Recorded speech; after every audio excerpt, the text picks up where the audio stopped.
بسم الله الرحمن الرحيم الحمد لله رب العالمين والعاقبة للمتقين والجنة للمؤمنين والنار للمنافقين الحمد لله الذي جعلنا من المتمسكين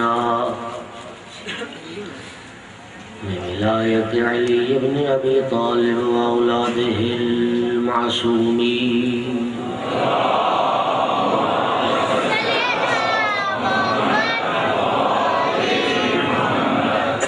الحمد لله الذي جعلنا من الباقين على سيد الشهداء وأولاده وأصحابه المظلومين الصلاة والسلام والتحية والإكرام على رسوله الكريم شفيع المذنبين أنيس الغريبين رحمة للعالمين أعني العبد المؤيد الرسول المسدد المحمود الأحمد المصطفى الأمجد أبا القاسم محمد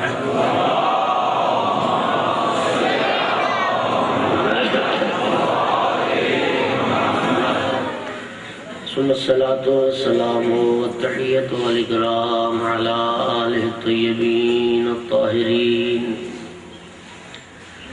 المعصومين المنتجبين المنتخبين المظلومين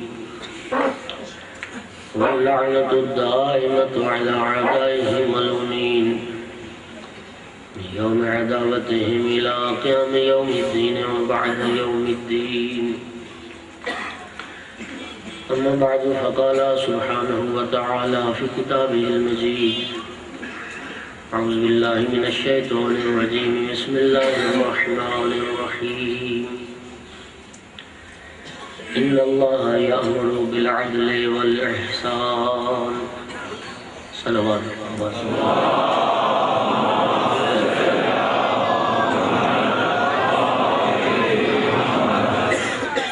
سامعین محترم حاضرین مجلس موالیان حیدر کرار عزاداران شہدائے کربلا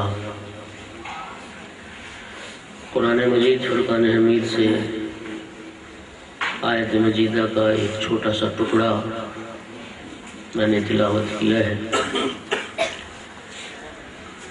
جس میں اللہ رب العزت ارشاد فرما رہا ہے ان اللہ یأمر بالعدل والاحسان تحقیق اللہ عدل کرنے کا حکم دیتا ہے احسان اور بھلائی کرنے کا حکم دیتا ہے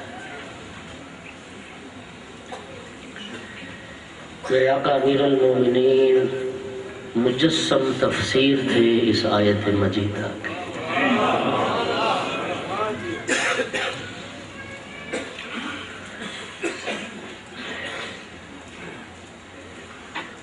میں انشاءاللہ آج اور شاید کل بھی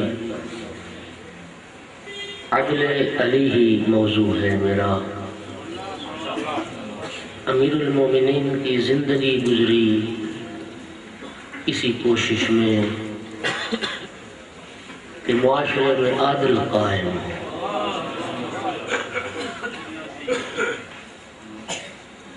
اور پروردگار عالم کے بھی غرض یہی ہے کہ ایک عدل پر مشتمل معاشرہ اس قرۂ ارض پر قائم ہے انبیاء کو بھیجنے کا مقصد اور آسمانی کتابوں کے نازل کرنے کا مقصد بھی پروردگار نے لفظوں میں بیان کیا لِيَقُومَ النَّاسُ بِالْقِسْطِ تاکہ عدل اور انصاف کے ساتھ ایک انسانی معاشرہ وجود میں آئے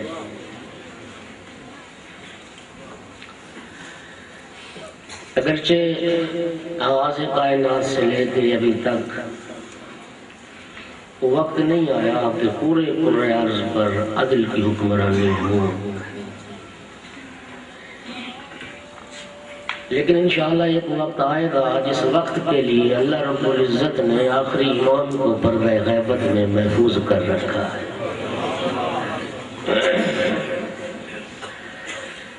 اور سرکار دو عالم نے اپنے بیٹے قائم کا جب بھی ذکر کیا تو پاک رسول نے اپنے بیٹے کے تذکرے کے ساتھ ان لفظوں میں ان کا تعارف کروایا: یملا اللہ بہ الارض قسطا وعدلا کما ملئت ظلما وجورا۔ اللہ یوسف زہرا کے صدقے میں اس زمین کو عدل اور انصاف سے پر فرمائے، جس طرح یہ ظلم و جور سے پر ہو چکی ہو۔ انشاءاللہ آئے گا وہ وقت، غرض پروردگار ضرور پوری ہوگی اور پر عرض پر عدل کی حکومت ہوگی اور عدل کی حکمرانی ہوگی۔ عدل کی اہمیت میرے آقا امیر المؤمنین نے ارشاد فرمایا: العدل اساس بہ قوام العالم۔ جناب امیر فرماتے ہیں عدل وہ اساس ہے، عدل وہ بنیاد ہے، اس بنیاد پر یہ عالم قائم ہے۔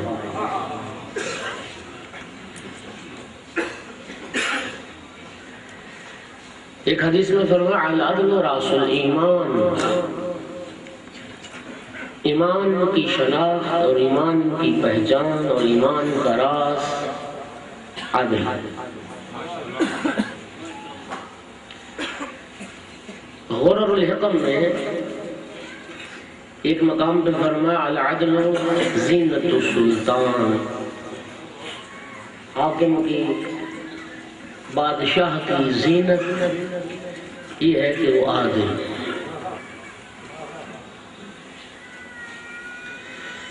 سید الانبیاء نے فرمایا تھا: اول من يدخل النار یوم القیامہ امیر لم يعدل۔ سید الانبیاء نے فرمایا قیامت کے دن جہنم میں سب سے پہلے غیر عادل حکمران داخل کیے جائیں۔ دوزخ میں سب سے پہلے غیر عادل حکمران کو داخل کیا جائے۔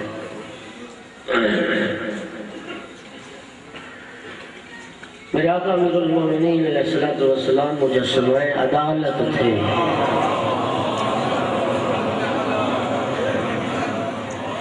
صرف عادل نہیں تھے، عین عادل تھے۔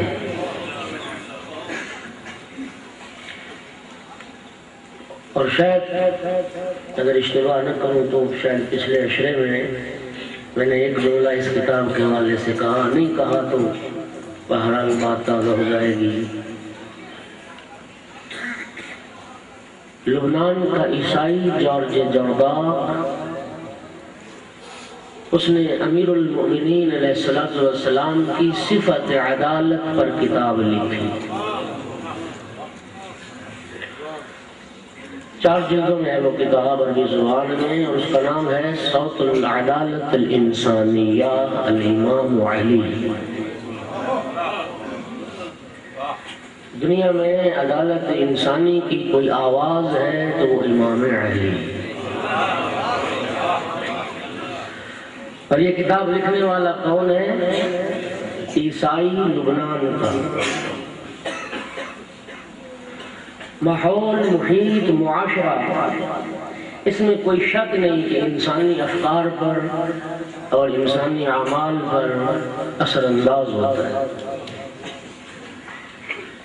ماحول اور معاشرے کے اثرات سے انسان بچ نہیں سکتا۔ آپ دیکھ لیجیے الحمدللہ نسلاً بعد نسلاً مسلمان آ رہے ہیں، لیکن اس ہندوستان کے خطے میں جہاں ہندو مسلم ایک مخلوط معاشرہ تھا، اب پاکستان کو آزاد ہوئے بھی ایک لمبا عرصہ گزر چکا، لیکن ابھی تک ہم اس ہندو کلچر اور ہندو تہذیب کے چنگل سے ہم رہائی نہیں پا سکے۔ بہت سارے رسم و رواج مسلمانوں نے وہ اپنا لیے جو اسلامی تہذیب کا حصہ نہیں تھے، جو ہندو تہذیب کا حصہ تھے۔ یعنی کتنے دکھ کی بات ہے اور کتنے افسوس کی بات ہے کہ ہم نسلاً بعد نسلاً الحمدللہ مسلمان چلے آ رہے ہیں، شیعہ امیر المومنین چلے آ رہے ہیں، لیکن ابھی تک ہم اسلامی تہذیب اور اسلامی جو کلچر ہے اس کو متعارف نہیں کرا سکے، شیعہ کلچر کو اپنا نہیں سکے، ابھی تک ہم پر ہندوانہ رسم و رواج مسلم ہیں۔ یہ کیوں؟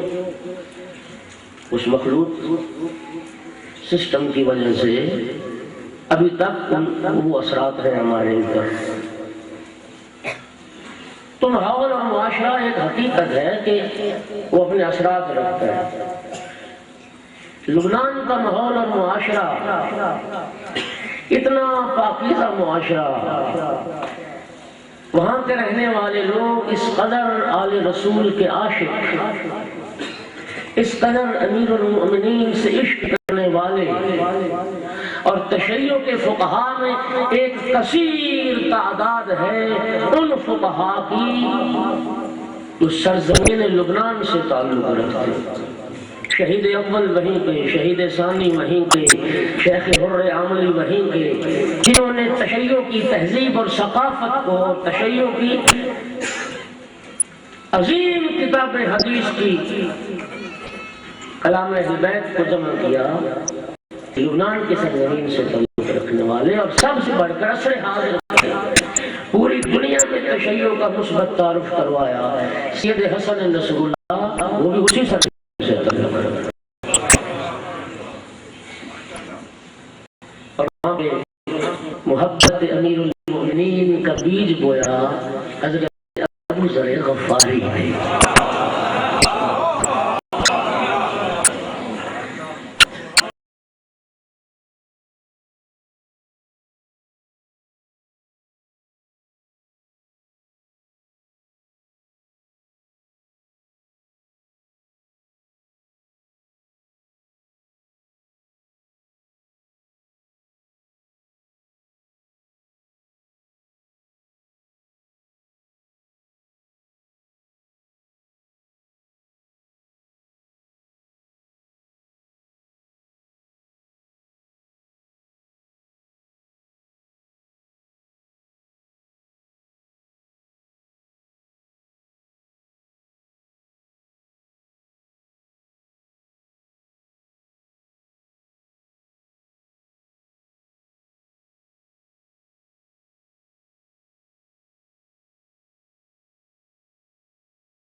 دنیا کو خطاب کر کے کہتا ہے، یا دنیا ماذا علیک لو حشدت قواک وآتیت فی کل زمن بعلی بعلمہ ولسانہ وذی فقارہ۔ جارج کہتا ہے، اے دنیا تجھے کیا ہو جاتا اگر تو اپنی ساری طاقتیں جمع کر کے ہر زمانے میں ایک علی پیدا کر۔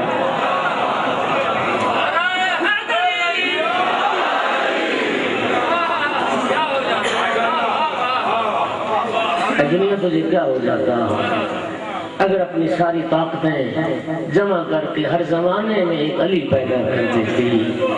علم وہی علی والا ہوتا، زبان وہی علی والی ہوتی، ذوالفقار وہی علی والی ہوتی۔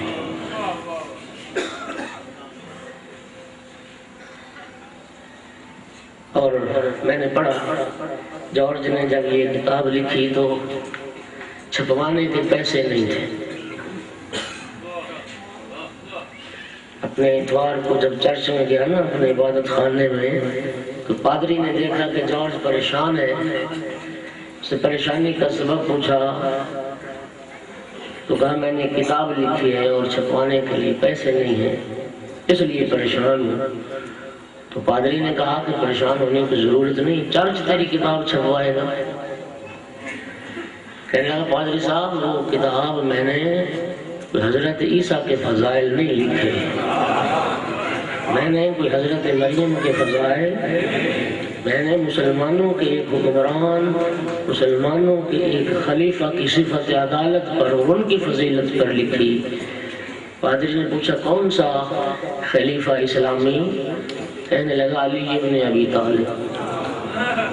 پادری نے جب سنا نا علی کا نام، کہنے لگا جارج پریشان نہ ہو، اب تو چرچ ضرور تیری کتاب چھپوا۔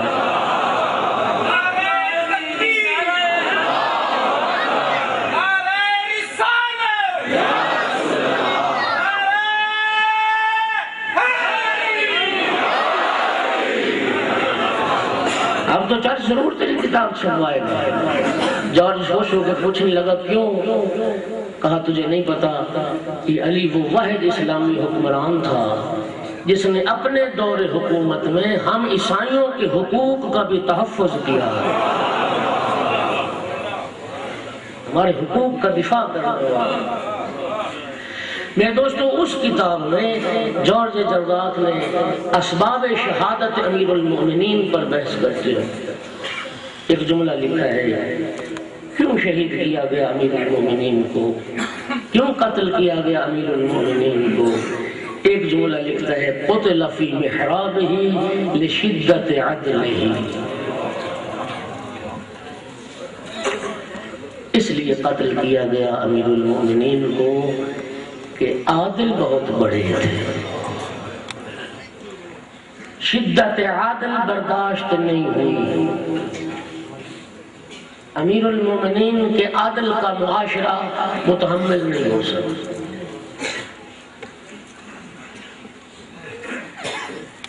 یقین فرمائیے، میں کہتا ہوں کہ صرف امیر المومنین کی ذات نہیں، 11 امام دنیا سے گزر چکے، کوئی زہر سے شہید کیا گیا، کوئی تلوار سے شہید کیا گیا۔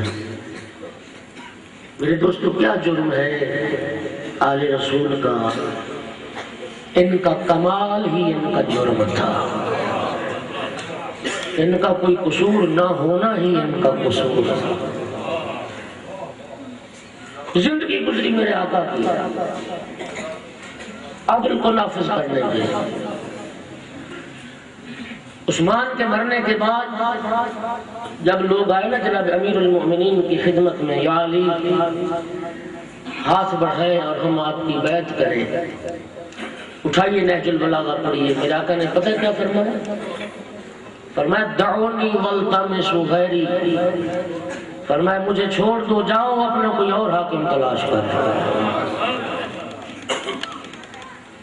مجھے چھوڑو، میرے علاوہ کوئی اور اپنا حاکم بنا لو۔ اور کہنا بھی چاہیے تھا امیر المومنین کو۔ آج 25 سال کے بعد تمہیں علی یاد آیا؟ پیغمبر جب غدیر میں میری حکمرانی اور حاکمیت کا اعلان کر کے گئے تھے، اگر اس وقت علی اس منصب کے لیے اہل نہ تھا، 25 سال کے بعد یہ لیاقت کہاں سے پیدا ہوئی؟ جاؤ میرے علاوہ کوئی اور حاکم تلاش کرو۔ کیوں فرمایا؟ دیکھ رہے تھے رحلت پیغمبر کے بعد وہ اسلامی معاشرہ تدریجاً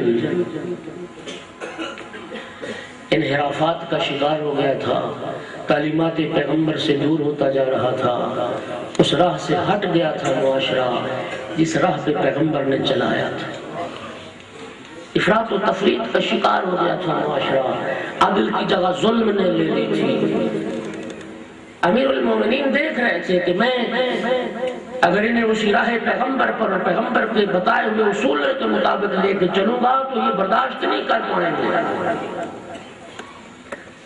لوگوں نے اپنی نصرت کا یقین دلایا، لوگوں نے اپنی مدد کا یقین دلایا، اور یہ جملے بھی نہج البلاغہ میں موجود ہیں۔ میرے آقا فرماتے ہیں میں نے کیوں مسند خلافت کو قبول کیا ہے؟ لولا حضور الحاضر وقیام الحجت بوجود الناصر، اگر لوگ اکٹھے ہو کے نہ آ گئے ہوتے اور مددگاروں نے مجھے اپنی مدد اور نصرت کا یقین نہ دلایا ہوتا، میں خلافت کی باغ ڈور انہی کے کاندھوں پہ ڈال دیتا۔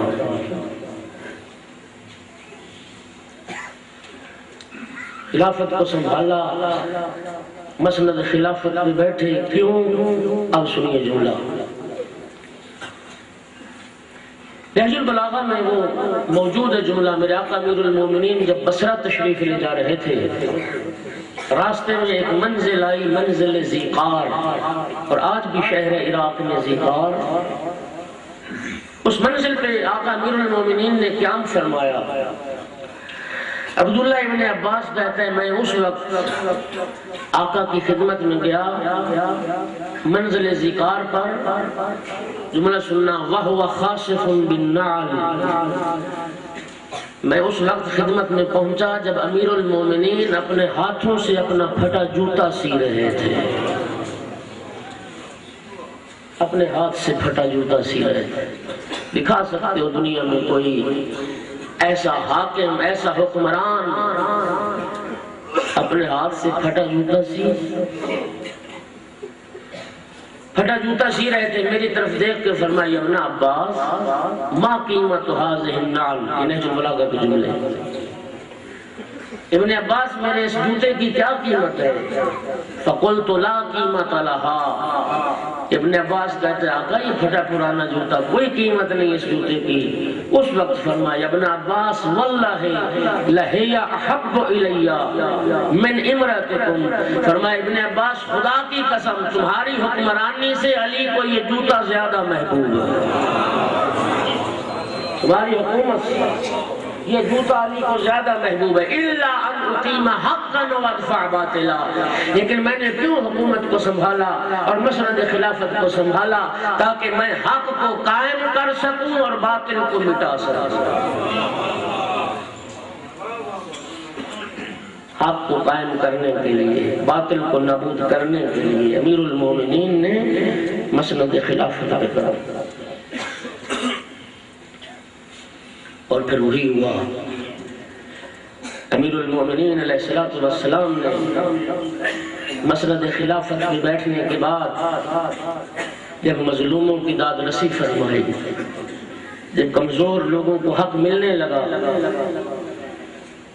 وہ جو اپنے جو چاہنے والے تھے، وہ جو اپنے چاہنے والے تھے امیر المومنین کے پاس اکٹھے ہو کے آ گئے اور مشورہ دینے لگے کہ امیر المومنین آپ اتنی سختی نہ فرمائیں۔ فرمایا کیا کروں؟ فرمایا سابقہ حکام کے زمانے کے جو گورنرز تھے ان کو اپنے اپنے وہ پوسٹ پہ منصب پہ باقی رکھیں، کوفہ اور بصرہ کی گورنری طلحہ و زبیر کو دے دیں، حاکم شام کو حکومت شام پہ برقرار رکھیں، جن لوگوں کے خصوصی وظیفے لگے ہوئے تھے وہ جاری رکھیں، جن قبائل کے سردار کو خصوصی شہریہ ملتا تھا وہ ملتا رہے۔ اس لیے فرمایا تھا کہ آپ کو آرام اور سکون کے ساتھ حکمرانی کا موقع مل سکے، یہ لوگ آپ کے خلاف سازشیں نہ کریں، آپ کی حکومت میں روڑے نہ اٹکائیں۔ اب جملہ سننا نہج البلاغہ میں موجود ہے جو جواب دیا میرے آقا نے فرمایا اتامرونی ان اطلب النصر بالجور، کیا تم علی کو یہ مشورہ دیتے ہو کہ میں لوگوں کے حق میں ظلم کر کے اپنے مددگار پیدا کروں؟ لوگوں کے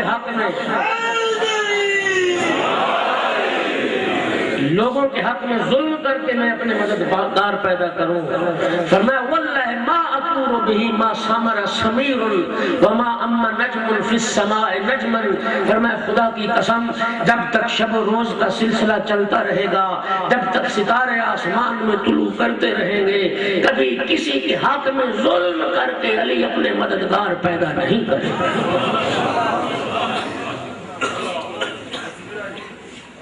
اور میرے آقا نے فرمایا وَلَوْ أَقْرَرْتُ فُلَانًا عَلَى مَا فِي يَدِهِ لَقَدْ كُنْتُ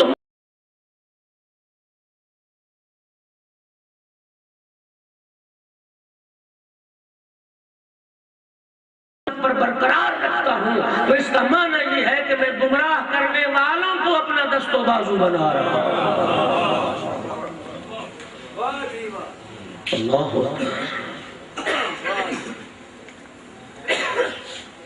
فرمایا یہ کیسے ہو سکتا ہے؟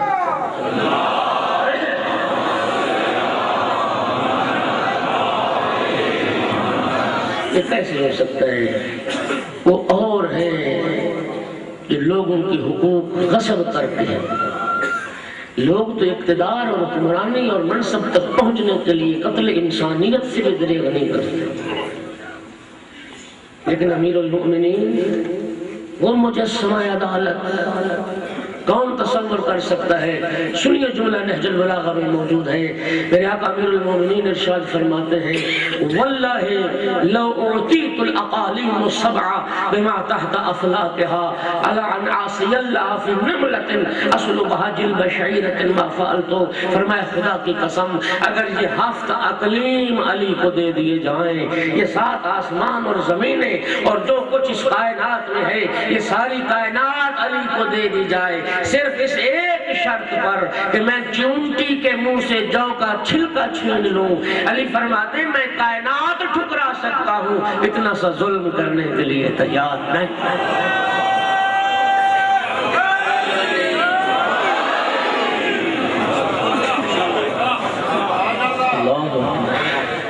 میں 7 اقلیم ٹھکرا سکتا ہوں، اتنی ساری نافرمانی خدا کرنے کے لیے تیار نہیں۔ اس کے بعد جو جملہ فرمایا نا، خدا کی قسم کیا عظیم جملہ، علی فرماتے اس کے بعد مال علی ونعیم یفنا ولذت لا تبقى، علی فرماتے ہیں فنا ہو جانے والی نعمتوں سے علی کا کیا واسطہ،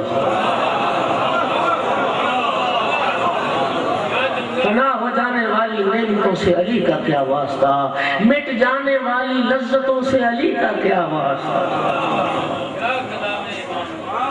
کیا علی اس نفس کی خاطر، چند روزہ زندگی کی خاطر کسی کے حق میں ظلم کرے گا اور مجھے غیر عادلانہ تقسیم کا مشورہ دے رہے ہو؟ فرمایا خدا کی قسم مجھ سے پہلے ادوار میں وہ بیت المال، جس بیت المال سے غلام خریدے گئے، جس بیت المال سے کنیزیں خریدی گئیں، جو بیت المال عورتوں کے حق مہر میں دے دیا گیا، جس بیت المال سے شادیاں رچائی گئی، علی فرماتے ہیں واللہ نہج البلاغہ میں جملہ واللہ لو وجدتہ قد تزوج بہ النساء وملک بہ الامال رددتہ، خدا کی قسم علی کا بس چلے گا تو وہ حق مہر بھی لوٹا لے گا، وہ کنیزیں بھی لوٹا لے گا۔ کیوں؟ ان الحق القدیم لا یبطلہ شیء، اس لیے کہ پہلے حق کو کوئی شے باطل نہیں کرے گا۔ جو حق پہلے کسی کا ہو، کسی کو دینے سے، غصب کر لینے سے اس کا حق ختم نہیں ہوتا۔ اور اگلا جملہ کیا عظیم فرمایا، میرے آقا نے فرمایا وَمَنْ ذَاقَ عَلَيْهِ الْعَدْلِ فَالْجَوْرُ عَلَيْهِ أَضْيَقُ، فرمایا جو عدل کو برداشت نہ کر سکے وہ ظلم کو کیسے برداشت کرے گا۔ عدل سے جس کا سینہ تنگ پڑ جائے تو ظلم سے تو اور زیادہ اس کا سینہ تنگ ہو جائے گا۔ علی کو غیر عادلانہ بیت المال کی تقسیم کا کہتے ہو، میرے آقا نے فرمایا سننا جملہ نہج البلاغہ میں، فرمایا لو کان المال لی لسمیت بینہم، لوگوں یاد رکھو یہ اگر علی کا ذاتی مال بھی ہوتا نا میں تو پھر بھی برابر تقسیم کرتا، فکیف انما المال مال اللہ، یہ تو علی کا مال ہی نہیں، یہ تو اللہ کا مال ہے، اللہ کے مال میں علی خیانت کیسے کرے؟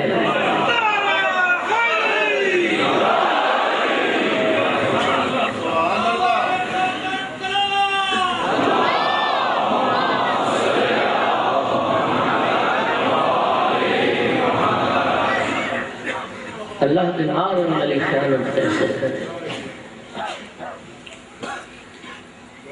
اور تھے جن کے دربار میں سونے اور چاندی کے انبار لگے ہوتے تھے، اور تھے جن کے دربار میں درہم و دینار کے انبار ہوتے تھے۔ امیر المؤمنین تو عادل امام تھا، ہر رات بیت المال میں جھاڑو دے کے مصلی عبادت بچھا کے 2 رکعت نماز ادا فرما کے بارگاہ رب العزت میں دعا کرتے تھے پروردگارہ گواہ رہنا علی نے صاحب حق تک حق پہنچا دیا، گواہ رہنا میں نے صاحب حق تک میں نے درہم و دینار کو جوڑ کے نہیں رکھا۔ عدل کے نفاذ کے لیے، عدل کو قائم کرنے کے لیے میرے آقا کی زندگی گزری، لوگوں کی رہبری، لوگوں کی ہدایت، اس طرح اللہ رب العزت نے قرآن مجید میں فرمایا نا اپنے حبیب کے لیے کہ میرا حبیب تو اس قدر حریص ہے لوگوں کی ہدایت میں، لعلک باخع نفسک، اس قدر حریص تھے کہ امت ہدایت سے آ جائے، آپ تو اپنی جان گوا دیں گے اس کوشش میں۔ بین ہی اسی طرح امیر المؤمنین حریص تھے دنیا راہ حق و حقیقت پہ آئے۔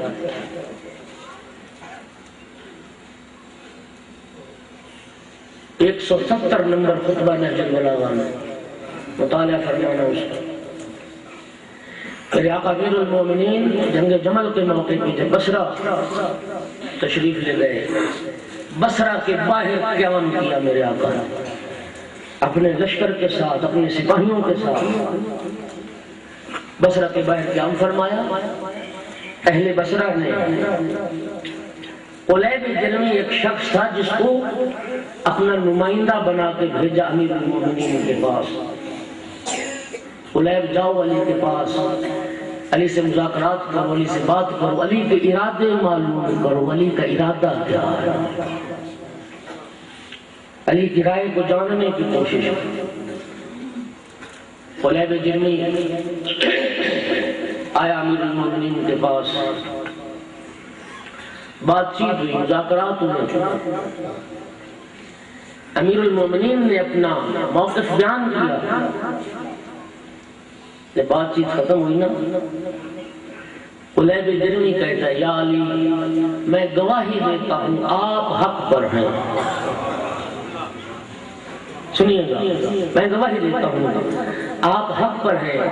میرے آقا نے فرمایا اگر مجھے حق سمجھتا ہے ہاتھ بڑھا میری بیعت کر لے۔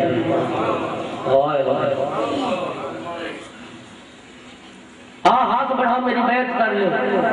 قلیب جرمی کہتے ہیں نہیں یا علی میں آپ کی بیعت نہیں کروں گا، میں آیا ہوں اس جماعت کا نمائندہ بن کر، لہذا میں ان کی اجازت اور ان کی رائے اور ان کے مشورے کے بغیر آپ کی بیعت نہیں کروں گا۔ میرے آقا نے جب استدلال کیا ہے نا، خدا کی قسم ایسا خوبصورت استدلال، خدا بند عالم سے دعا ہے اس استدلال کے ذریعے راہ حق کے متلاشیوں کو اللہ راہ حق نصیب کرے۔ میرے آقا امیر المؤمنین نے فرمایا اے قلیب جرمی اگر اسی گروہ نے، اسی جماعت نے تجھے بھیجا ہوتا کہ جا ایک ایسا مقام تلاش کر جہاں بارش ہوئی ہو، جہاں پانی موجود ہو، جہاں چشمے موجود ہو، جہاں سبزہ موجود ہو، جہاں نعمتیں موجود ہو، تو جاتا ایک ایسا مقام تلاش کر لیتا کہ جہاں پہ پانی تھا، جہاں پہ سبزہ تھا، اور تو پھر جا کے اپنی اس جماعت کو بتاتا لوگوں آؤ میں ایک ایسا مقام تلاش کر آیا ہوں، میں نے ایک ایسا مقام ڈھونڈ لیا ہے جہاں پہ یہ ساری نعمتیں موجود ہیں، جہاں پانی کی بھی فراوانی ہے، جہاں سبزے کی بھی فراوانی ہے، تو ان کو دعوت دیتا، وہ تیری بات نہ مانتے، وہ تیرے اس بتائے ہوئے مقام کی طرف نہ چلتے، بلکہ وہ غیر آباد ایک صحرا اور بنجر کی طرف، بے آب و گیا صحرا کی طرف نکل جاتے، تو اس وقت کیا کرتا؟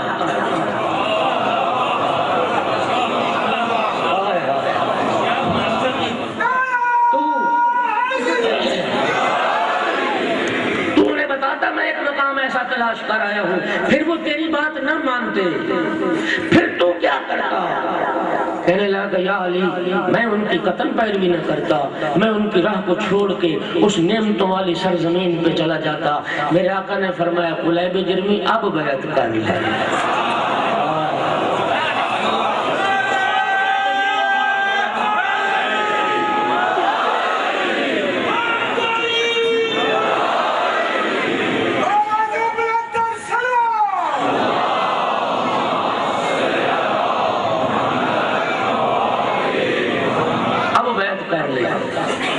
قلیب جرمی کہتا یا علی بس اب مجھ پہ حجت تمام ہو گئی، میں آپ کی بیعت کرتا۔ کر لی بیعت قلیب جرمی۔ مفتی صاحب قبلہ نے 170 نمبر خطبہ نہج البلاغہ میں اس مقام پہ بڑا خوبصورت حاشیہ لکھا ہے. انہوں نے فرمایا کہ میرے آقا نے یہ جو استدلال کیا تھا قلیب جرمی کو اور دنیا کو سمجھانے کی کوشش کی، یاد رکھو اسلام میں میری حیثیت اسی آباد گلستان جیسی ہے جہاں نعمتیں ہیں، جہاں فراوانیاں ہیں، جہاں آسائشیں ہیں. میرے علاوہ جتنے ہیں وہ بے آب و گیاہ بنجر ہیں، وہ صحرا کی مانند ہیں. میں ہوں اسلام میں وہ نعمتوں کا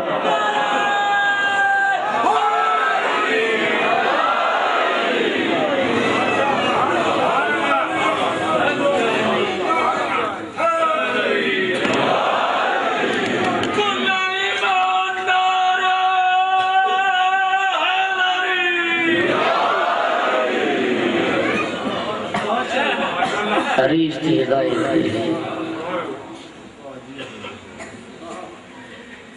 کہاں دکھائے گی دنیا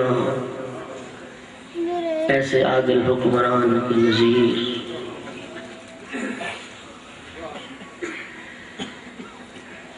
کوفہ میں دور خلافت امیر المومنین میں شہد کی مشکیزیں آئے آواز سے. بیت المال میں شہد کے مشکیزیں آئے. امیر المومنین کوفے کے یتیموں کو اکٹھا کیا اور یتیموں کو اکٹھا کر کے اپنے ہاتھوں سے شہد کھلاتے. اپنے ہاتھوں سے. کسی نے کہا آقا آپ کیوں تکلیف کرتے ہیں، آپ کیوں زحمت فرماتے ہیں، ہم شہد کھلا دیتے ہیں بچوں کو.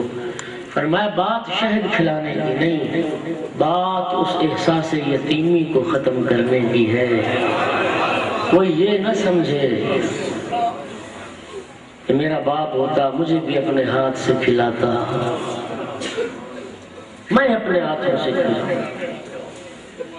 علی تیری عظمت کو سلام. میرے آقا کا گزر ہوا بازار سے کوفہ سے. چند بچے کھیل رہے تھے، ایک بچہ پاس کھڑا رو رہا تھا. کیا امیر المومنین نے اس کو گود میں بٹھایا، سر پہ شفقت کا ہاتھ پھیرا اور بیٹا تم کیوں روتا ہے، تم ان کے ساتھ کیوں نہیں کھیلتا؟ بچہ رو کے کہتا ہے یہ مجھے اپنے ساتھ کھیلنے کی اس لیے اجازت نہیں دیتے، وہ کہتے ہیں تو یتیم ہے، تیرا باپ کوئی نہیں، لہٰذا ہمارے ساتھ مت کھیل. امیر المومنین کی آنکھوں میں آنسو آ گیا، پیشانی پہ بوسہ دیا، جیب میں اس کے درہم ڈالا، پھر فرمایا جا اب ان کے ساتھ کھیل. اب اگر پوچھے نا تیرا باپ نہیں، کہنا علی میرا باپ.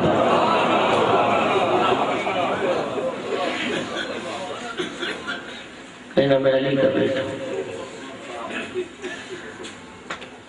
اللہ اکبر. علم انی فاطمہ میں اور بہت ساری دوسری کتابوں میں یہ جملہ موجود ہے. 19 کی صبح کو جب ضرب لگی نا میرے آقا کے سر اقدس پہ، اور طبیب نے جو معائنہ کیا اور کہا کہ زہر بدن میں سرایت کر چکا ہے، آقا کو دودھ پلایا جائے. علم انی فاطمہ میں یہ روایت موجود ہے. کوفہ کے یتیم اکٹھے گرد امیر المومنین کے جمع تھے.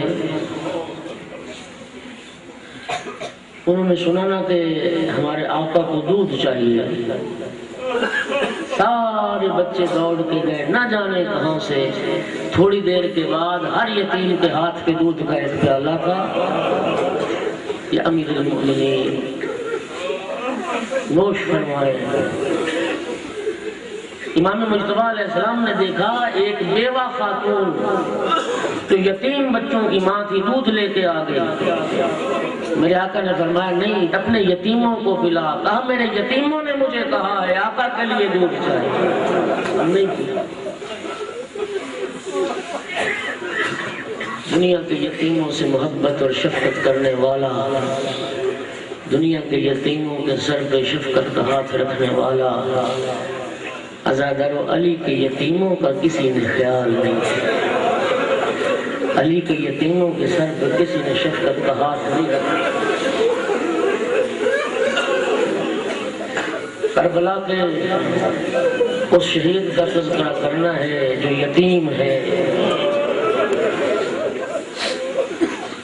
علی و بطول کا پوتا، مسموم مدینہ، مظلوم مدینہ، حسن مجتبیٰ کا یتیم، اجرکم علی اللہ۔ 7 محرم کی رات آ گئی ہے، چند دنوں کے مہمان ہیں کربلا والے۔ جناب قاسم کا ذکر اس لیے زیادہ ہوتا ہے، یتیم تھے۔ امام حسین علیہ السلام کو بڑا عشق اور پیار تھا جناب قاسم سے، اس لیے کہ 2 سال کی عمر تھی شہزادہ قاسم کی جب امام مجتبیٰ کو زہر دیا گیا۔ شہزادہ قاسم کی تربیت امام حسین علیہ السلام نے فرمائی، ورنہ آپ مقتل کا مطالعہ کریں، امام حسن مجتبیٰ علیہ السلام کے 4 بیٹے کربلا میں شہید ہوئے۔ 4 بیٹے امام حسن مجتبیٰ کے کربلا میں جام شہادت نوش کیا۔ خدا جانتا ہے جس طرح امام حسین کی اولاد قربان ہوئی نا، جس طرح آپ کہتے ہو نا امام حسین کا گھر اجڑا، امام حسن کا بھی گھر اجڑا۔ اگر امام حسین علیہ السلام کی ازواج مطہرہ کو قیدی بنایا گیا ہے، امام حسن کی ازواج مطہرہ کو بھی قیدی بنایا گیا۔ اگر امام حسین کی بیٹیاں بے ردا ہوئی ہیں، امام حسن کی بیٹیاں بھی بے ردا ہوئی ہیں۔ میں خلاصتاً امام حسن اور امام حسین کی تقسیم کیوں کروں؟ خلاصتاً یہ کیوں نہ کہہ دوں بطول کا گھر اجڑ گیا کربلا۔ اجرکم علی اللہ، اجرکم۔ 4 بیٹے قربان ہوئے، جن میں حسن مصنع امام حسن کے فرزند سب سے بڑے تھے۔ 18 زخم لگے کاری، اور جناب حسن مصنع امام حسین علیہ السلام کے داماد بھی تھے۔ امام حسین علیہ السلام کی بڑی بیٹی جناب فاطمہ کبریٰ جناب حسن مصنع کی زوجیت میں، امام حسن کی ساری اولاد آئی کربلا۔ 18 کاری زخم لگے، چچا کو مدد کے لیے بلایا۔ امام حسین اپنے اس بیٹے کو اٹھا کے خیموں میں لائے۔ آل رسول کی غربت دیکھیے، خون بہ رہا ہے، حسن مصنع تڑپ رہا ہے، لیکن آل رسول اس کے زخموں کا علاج نہیں کر سکتے، اس کے زخموں پہ مرہم نہیں رکھ سکتے۔ وہ تو 11 محرم کو جب قیدی چلے، جناب حسن مصنع کی ماں کی طرف سے جو رشتہ دار تھے، انہوں نے عمر ابن سعد سے حسن مصنع کو لیا اور کوفے لے کے گئے اور پھر علاج کیا، اور 1 سال کے بعد حسن مصنع شفا یاب ہوئے۔ اور یہ میں سمجھتا ہوں شاید مصلحت پروردگار تھی، دونوں اماموں کے ایک فرزند کو بچانا تھا۔ کسی کو بیماری کے ذریعے بچا لیا، کسی کو زخموں میں بچا لیا، تاکہ نسل ختم نہ ہونے پائے۔ حسن مصنع سے امام حسن کی نسل چلی ہے، کربلا کے بیمار سے امام حسین کی نسل چلی ہے۔ اللہ اکبر۔ عاشور کی شب آ گئی، خیموں میں امام حسین علیہ السلام اپنے اصحاب کے ساتھ جمع ہیں، شہدائے کربلا کی فہرست مرتب ہو رہی ہے۔ شہزادہ قاسم عرض کرتا ہے، چچا جان کیا کل کے شہیدوں میں میرا نام بھی ہے؟ میرے آقا نے امتحان فرمایا، یا بنیا کیف الموت عندک، بیٹا قاسم موت کو کیا پاتے ہو، کیسا سمجھتے ہو؟ عرض کرتے یا عما احلا من العسل، چچا جان آپ پہ جان قربان کرنا تو شہد سے بھی زیادہ شیریں ہے، شہد سے بھی زیادہ میٹھا ہے۔ اس کے بعد میرے آقا نے فرمایا، ہاں بیٹا کل کے شہیدوں میں تیرا نام بھی ہے، تیرے چھوٹے بھائی علی اصغر کا نام بھی ہے۔ خدا جانتا ہے اپنا نام سنا نا قاسم خوش ہو گئے، اور جناب علی اصغر کا نام سنا قاسم تڑپ گئے، تڑپ کے پوچھتے ہیں چچا جان کیا لشکر یزید خیموں میں آ جائے گا؟ اصغر تو ماں کی گود میں ہوتے ہیں، اصغر تو ماں کے پاس ہوتے ہیں، کیا یزیدی خیموں میں گھس آئیں گے؟ فرمایا نہیں قاسم بیٹا، میں اصغر کو ہاتھوں پہ اٹھا کر اجرکم علی اللہ، اجرکم علی اللہ۔ کیا عظیم شب تھی شب عاشور، عظیم رات ہی کا نتیجہ عظیم دن ہوا کرتا ہے۔ کیا مائل تھی کربلا کی، کیا مائل تھی کربلا والی۔ خدا جانتا ہے ہر خیمے میں ماں اپنے بیٹے کو یہی درس دے رہی تھی، علی اکبر نہ جانے پائے پہلے تو جان قربان کرنا، اور محمد نہ جانے پائے پہلے تو جان قربان کرنا۔ عزادارو جملہ سننا، ہمارا یہ عالم ہے، بازار میں تھوڑی سی لڑائی ہوگی، کسی جگہ کوئی جھگڑا ہو گیا، مائیں بچوں کو روک لیتی ہیں، گھر سے باہر نہ جانا خطرہ ہے۔ خدا جانتا ہے میں نے جملہ مقتل میں پڑھا ہے، کربلا میں وہ مائیں پریشان رہی ہیں جب تک ان کا بیٹا قربان نہیں ہوا۔ وہ مائیں ان کے چہرے پہ مسرت اور وہ مائیں خوشی کا اظہار کرتی تھی جنہوں نے اپنے فرزند قربان کر دیے۔ ماں کو چین نہیں آیا جب تک اس کا بیٹا اس کی نگاہوں کے سامنے اے کربلا کی عظیم ماں ہمارا سلام، اجرکم علی اللہ۔ یہی درس وفا جناب ام فروہ بھی اپنے لال کو دے دی۔ اجرکم علی اللہ۔ عاشور کا دن چڑھا، سب سے پہلے اصحاب کی قربانیاں تھی، اصحاب کے بعد آل رسول کے گھرانے کی قربانیوں کا سلسلہ شروع، اور آل رسول کے گھرانے کی پہلی قربانی جناب علی اکبر کی قربانی۔ یہ جملہ جناب علی اکبر کی زیارت میں بھی موجود ہے۔ جناب قاسم آتے، چچا جان مجھے بھی مرنے کی اجازت دیجیے، مجھے بھی جان قربان کرنے کی اجازت دیجیے۔ امام حسین قاسم کو دیکھتے روتے، فرماتے بیٹا تو میرے بھائی حسن کی یادگار ہے، تو بھائی حسن کی نشانی ہے، تجھے کیسے مرنے کی اجازت دوں۔ خیموں میں پلٹ آتے ہیں، پریشان بیٹھے، ماں پوچھتی بیٹا تو ابھی تک زندہ ہے، انہیں ابھی تک جان قربان نہیں کی چچا پہ؟ اماں جان میں تو کئی بار جا چکا ہوں۔ چچا مجھے دیکھ کے روتے ہیں، مجھے اجازت نہیں دیتے، کہتے تو میرے بھائی کی نشانی ہے، میرے بھائی کی یادگار۔ پریشانی کے عالم میں بیٹھے، ایک مرتبہ خیال آیا، میرے بابا نے بستر شہادت پر میرے بازو پہ ایک تعویذ باندھا تھا اور فرمایا تھا قاسم بیٹا جب زندگی میں کوئی مشکل مرحلہ آ جائے اس تعویذ کو کھول لینا، تمہاری مشکل آسان ہو جائے گی۔ قاسم سوچ کے عرض کرتے ہیں اس سے بڑھ کے اور مشکل مرحلہ کیا ہوگا؟ سب قربان ہو رہے ہیں اور مجھے قربان ہونے کی اجازت نہیں۔ اس تعویذ کو کھولا، عزادارو وہ تعویذ نہیں تھا، خط تھا امام حسن کا، امام حسین علیہ السلام کے نام۔ بھیا میں کربلا میں موجود نہ ہوں گا، بھیا میری طرف سے میرے قاسم کی قربانی قبول کر لینا، قاسم کو موت کی اجازت دے دینا۔ عزادارو جناب قاسم خط لے کے آئے، امام حسین علیہ السلام نے بھائی کی تحریر کو دیکھا، غصے دیے، آنکھوں سے لگایا اور زار و قطار رونا شروع کیا۔ عزادارو چند مقام پہ امام حسین نے روز عاشور بلند آواز سے گریہ کیا ہے۔ ایک وہی موقع تھا جب قاسم موت کی اجازت لینے آئے تھے، گلے میں باہیں ڈال دی، اتنا بلند آواز سے گریہ کیا، روتے روتے غش کر گیا فرزند زہرا۔ اجرکم علی اللہ۔ جاؤ قاسم ودا کر کے آؤ، اہل حرم سے مل کے آؤ۔ امام حسین علیہ السلام نے جناب قاسم کو تیار کیا۔ یہ لفظ مقتل میں موجود ہیں، ایک باریک پیراہن پہنایا، اس کو بھی چاک کیا، سر پہ چھوٹا سا امامہ باندھا، اس کا تحت الحنک بنایا۔ اتنے چھوٹے تھے قاسم، سر پہ کوئی خود پورا نہیں آتا، بدن پہ کوئی زرہ پوری نہیں آتی۔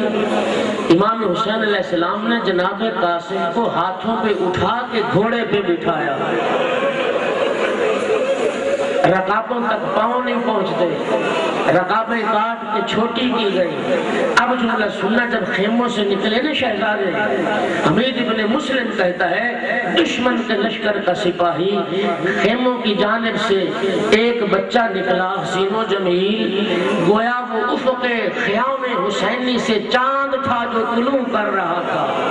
عزادارو میرا اتنا سوال ہے، جو دشمن کی نگاہ میں چاند تھا وہ ماں کی نگاہ میں کیا ہوگا؟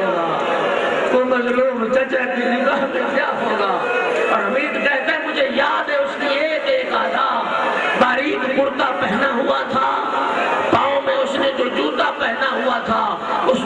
تسمہ ٹوٹا ہوا تھا، اس تفصیل سے لکھا اتنا خوبصورت بچہ، لشکر دیکھتا رہ گیا اس بچے کو۔ اجرکم علی اللہ، بچہ تھا لیکن تھا تو علی کلال، لیکن تھا تو عباس کا شاگرد۔ خدا جانتا ہے، روایت موجود ہے 70 آدمیوں کو فنار کیا جناب قاسم نے، جب تک ایک ایک کا مقابلہ رہا ہے۔ شہزادہ قاسم سب کو واصل جہنم کرتے رہے۔ عمر بن سعد نے کہا تھا ازرق نامی پہلوان سے، ملون سے، کہ تو نکل قاسم کے مقابلے میں، کہا شرم کر، مجھے بچوں سے لڑواتا ہے، میں نہیں جاؤں گا، میری توہین ہے بچے سے لڑنا، میں اپنے بیٹوں کو بھیجوں گا۔ 4 بیٹے باری باری بھیجے اس نے، شہزادہ قاسم نے سب کو فنار کیا۔ جب سب فنار ہو چکے نا، اب دنیا تاریک ہوئی اس کی نگاہ میں۔ ارباب مقاتل نے لکھا مست ہاتھی کی طرح جھومتا ہوا تلوار و نیزہ اٹھا کے میدان میں آیا۔ سید الشہداء کی نگاہ پڑی نا ازرق ملعون پہ، سید الشہداء ام فروا کے خیمے میں آ کے فرما، ام فروا میرے قاسم کے مقابلے میں ایک بہت بڑا پہلوان آ گیا ہے، ام فروا دعا کر اللہ میرے قاسم کو غلبہ عطا کر، اللہ میرے قاسم کو فتح عطا کرے۔ جناب ام فروا نے دعا کی، جناب قاسم نے اس ملعون کو بھی فنار کیا۔ اب ابن سعد نے حکم دیا بچہ نہ سمجھو، جب تک ایک ایک کا مقابلہ ہوتا رہے گا کوئی نہیں بچے گا، یک بار کی حملہ کر دو قاسم پہ۔ عزاداروں مجھے معاف کرنا، صاحب الدمعۃ الثاقبہ نے لکھا، اللہ اکبر، جانتے ہو تیر کیسا ہتھیار ہے؟ خدا جانتا ہے کربلا میں جنگوں میں جو تیر استعمال ہوتے تھے نا، ایک انسان کو قتل کرنے کے لیے ایک تیر کافی تھا، اتنی تیز نوکیں ہوتی تھی۔ خدا جانتا ہے جب ابن سعد نے حکم دیا نا یک بار بھی حملہ کرو، صاحب دمعۃ الثاقبہ لکھتے ہیں یک بار 18 تیر قاسم کے بدن میں پیوست،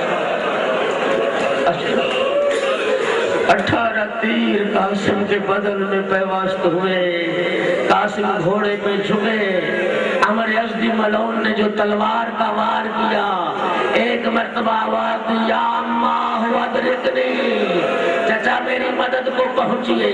امام حسین علیہ السلام یوں آئے قاسم کی طرف جیسے باز اپنے شکار پہ جھپٹتا ہے، اور دنیا میں دوستو یاد رکھنا پوری مقتل کا مطالعہ کر لیجئے، امام حسین علیہ السلام نے کسی شہید کے قاتل پہ وار نہیں کیا، لیکن جب عمر یزدی نے وار کیا نا تلوار کا، میرے آقا نے تلوار اٹھائی، وہ فرمایا او ملعون کہاں بھاگتا ہے، میرے بیٹے پہ وار کر دے۔ اس نے ہاتھ بلند کیا، امام کے وار سے اس کا ہاتھ کٹا، اور اپنے ابن سعد کو آواز دی میری مدد کے لیے لشکر آئے۔ اب جو گھوڑے دوڑے، ادھر قاسم گھوڑے سے گر چکے، ادھر ابن سعد کے سپاہی اپنے ساتھی کو بچانے کے لیے عزادار اسی بھگدڑ میں حسن کے یتیم کے بدن پہ گھوڑے دوڑ گئے، قاسم پہ گھوڑے دوڑ گئے۔ آواز دی چاچا جان، چاچا جان میرا سلام آخر، اجرکم علی اللہ، اجرکم علی اللہ۔ قاسم کی لاش پہ کھڑے ہو کے جملہ کہا، قاسم بیٹا تیرے چچا کے لیے کتنا دشوار ہے، تو مدد کے لیے بلائے، میں تیری مدد نہ کر سکا۔ عزادارو سے ایک جملے پہ توجہ کر لینا، وہ جو بچہ تھا اسے حسین نے ہاتھوں پہ اٹھا کے گھوڑے پہ بٹھایا تھا، جس کی زندہ قاسم پہ گھوڑے دوڑ گئے۔ عزادارو ہڈیاں ریزہ ریزہ ہو گئی، بند بند ٹوٹ گئے۔ میرے دوستوں میں نے یہ کسی مقتل میں نہیں پڑھا کہ لاش ٹکڑے ٹکڑے ہو کے صحرا میں بکھر گئی ہو، لیکن پامال ضرور ہوا۔ ارباب مقاتل نے لکھا غریب کربلا نے جب یتیم بھتیجے کے لاشے کو اٹھایا، قاسم کا سینہ حسین کے سینے کے ساتھ تھا، اور جناب قاسم کے پاؤں زمین کربلا پہ خط کھینچ رہے تھے۔ عزاداروں خیمے میں لا کے قاسم کی لاش کو رکھا۔ جناب ام فروا اپنے خیمے میں موجود تھی، آئی آقا کے پاس، کیا میرے بیٹے نے وفا نہیں کی؟ کہا تیرے بیٹے نے تو وفا کا انداز ہی بدل دیا۔ عزاداروں آخری جملہ، ایک طرف علی اکبر کی لاش، ایک طرف قاسم کی لاش، درمیان میں بیٹھا غریب کربلا، ایک ہاتھ علی اکبر کے لاشے پہ رکھا، ایک ہاتھ قاسم کے لاشے پہ رکھا، آسمان کی طرف رخ کیا، حسین کا مرثیہ بلند ہوا، واہ غربتا، واہ غربتا، میرا اللہ حسین غریب ہو گیا، میرا اکبر بھی مارا گیا، میرا قاسم بھی مارا۔